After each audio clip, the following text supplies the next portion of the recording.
Hello and welcome back to 6 Degrees of Ukraine. This is part 4. After the clash, what's next for Ukraine?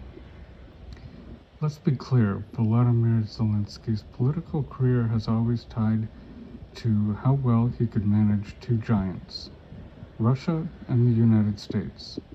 Now, after the disastrous Oval Office clash with Trump, followed by an awkward public apology and scramble to reset relations, Ukraine's future hangs in the balance.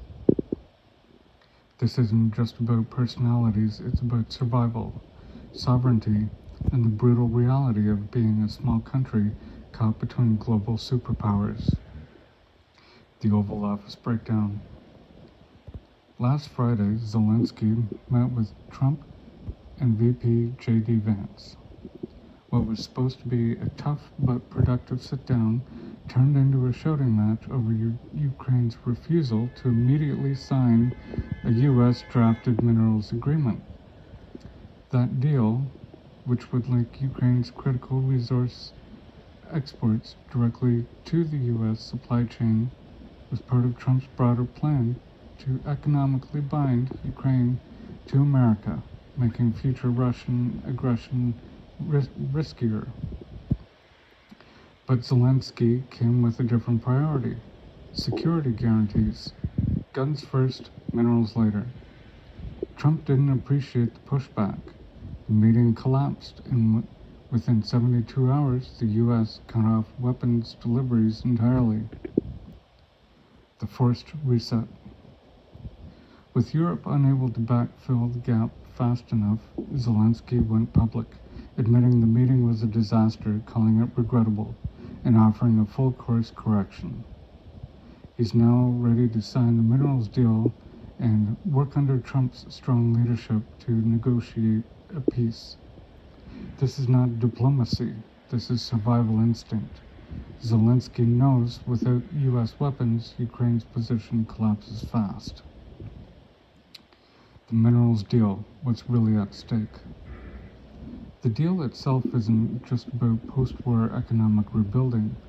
It locks Ukraine's resource economy, from lithium to rare earths, into U.S. corporate and military supply chains. In return, the U.S. offers long-term economic support, investment, and the kind of leverage that makes future Russian aggression expensive. This is the economic leash theory. If Russia knows an attack on Ukraine threatens U.S. profits directly, they might think twice. But there's a darker side. It turns Ukraine into a de facto resource colony, with decisions about its economic future increasingly made in D.C. and not Kiev. Reasoned speculation. What comes next? So where does this leave Ukraine? Let's game this out. Short-term survival.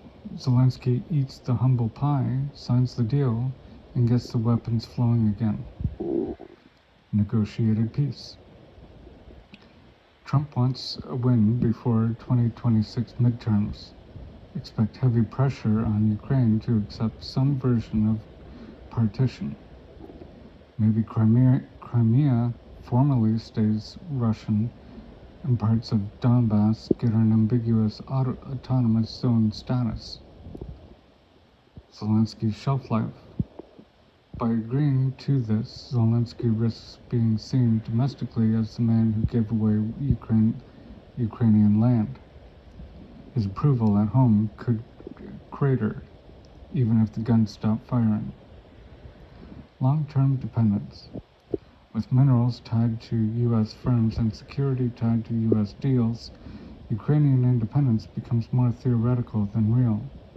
They trade one leash, Moscow, for another, Washington. The wild card. What if Trump loses in 2028? Does the next administration honor these deals or rip them up? Ukraine could be stuck in limbo. Too American for Europe, too independent for Russia, and no real guarantees from anyone. Zelenskyy once symbolized defiance, the comedian who stood up to both Putin and Trump and held his ground. Today he's a survivor playing realpolitik at its most brutal. The question now isn't just whether Zelenskyy can survive this term, it's whether Ukraine can survive the next decade without becoming a permanently fractured, permanently dependent buffer state. Let me know in the comments, do you think Zelenskyy made the right call, apologizing and signing the minerals deal? Or did he trade away too much too fast?